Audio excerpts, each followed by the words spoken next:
Omuyimbi Pallaso aleese oluyimba olupya lwagamba olwa Revolution wabulanga tayito Kyagulanyi. Esayidi eno byengenda okubeera nga nkutuusaako kw'ossa ate munanga ate Alien Skin yeekoze ebintu wali abadde n'amaloboozi g'abadde akyalenjinzeemu esayidi eno obutambi bubadde bukutte akati ku TikTok. Ku sayidi y'emu maaso awo ngenda kubeera nga nkulagako ku muyimbi munanga ate ebifa ku King Saha maaso awo bannange ekivulu kimuwuuba okukamalako obumazi. Bampita Geminati nsinzira ku Geminati Yugi kansooke nkutegeeze nti nno kasitobeera nga tonaba kusubscribinga osubscribinge kw'ossa ate n'okulayikinga vidiyo. Kakati nno munnange kansooke nkutegeeze nti nno Pallaso avuddeyo munnange nga yakava munnange ate emitala w'amayanja wali munnange ate e Germany atuukidde munnange ate mu kuseetinga luyimba.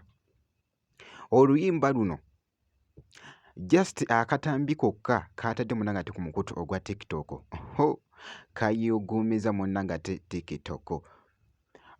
Sawundi yokka munnange ate abantu babadde bagikolamu munnange ate wali challenge. Oluyimba luno abaddeko ne laale emu gy'abadde avaako wabula ekibadde mu katambi muganda wange kibadde kikambwe nnyo.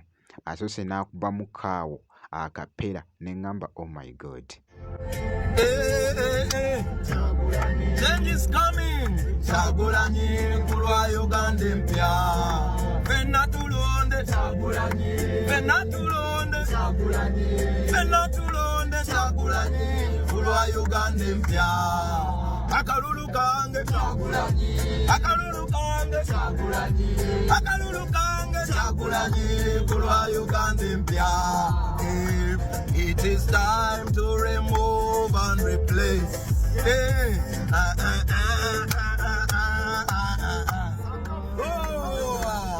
Change is coming. Twagala tusomenga, emirimu tufunenga, kulembeze bukyukenga, abaana baffe bangade bugeme bwenga, Kyagulanyi akatenga, betulonze afugenga, twagala ata Kyagulanyi.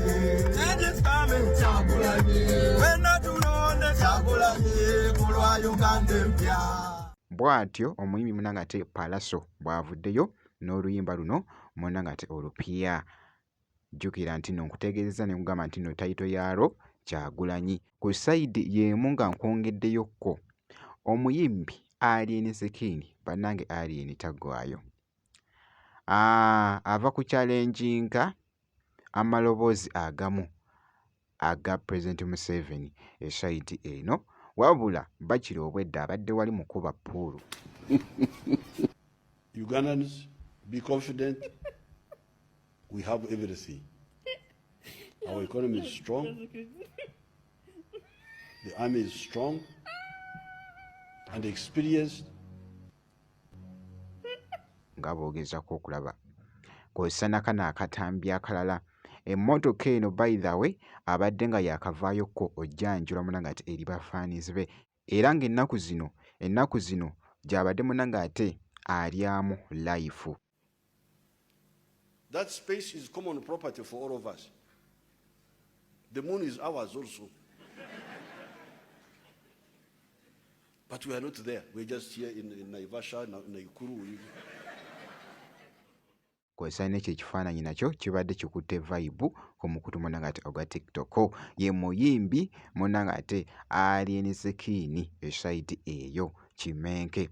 Kaakati nno kankwongereyo ku wali King Saha ekivulu kye kirimuwuuba muganda wange gwe alaba esayidi eno. Mwana mulenzi ali mu kubeera nga yeesettingira munnange ate concert. Yaman gwe mwagala tebo yagachagana pe nga biri mu lumu tukubira tujje woli twenda kujjaawo. Eya 360 egenda okubeera munnange ate erugugo November nga 21 wabula nga abamu batandise dda okuvaayo munnange nga bamukubira drop. Without fear of favor, munzikirize omwami ono mutegeeze nti legendary King Saha Kabaka Saha bani mbadde nsaba abantu tubasiime nga bakyali balamu tuleme kudda muziri enkola za Moses Radio ez'okutendereza entaana so nga ate omuntu wali we yabeerera nga akyali mulamu ng'ayagala tumusiime tetwakikola omuntu aleme ffa nga akukkuluma ngalowooza ensi temusiimye nno omwami ono ng'ennaku z'omwezi 21 omwezi guno gwennyini alina ekivvulu wali eri ku cricket oval e Lugogo mbadde nsaba tumuwagire kulwa ensonga zino wammanga nti for over 10 years abadde mu music industry naye nga atuwa hit songs ate ennyimba nga nnungi ate nga wekituuka ali mu lifestyle ng'omuyimbi akasente akakoze ate tagwa buli mwaka yeeyongerako so musically ali rich ate wali eri ne mu assets ali rich ate mune ekisinga okwewuunyisa agabanako ne banneebe omwami ono abaana abasinga abamutambulirako bakiyambi bayezimbidde amayumba mbakulaakulana kitegeeza alina omutima ogwagaliza so why not rush tetuwagira King Saha kubanga wetumuwa naye agabanako ne banneebe ate nga n'omuziki agutuwadde kitegeeza omwami ono waalaali so ng'ennaku z'omwezi 21 tubeereyo wali eri ku cricket oval mubeereyo mu bungi naku ntono ezibulayo tumwagireko.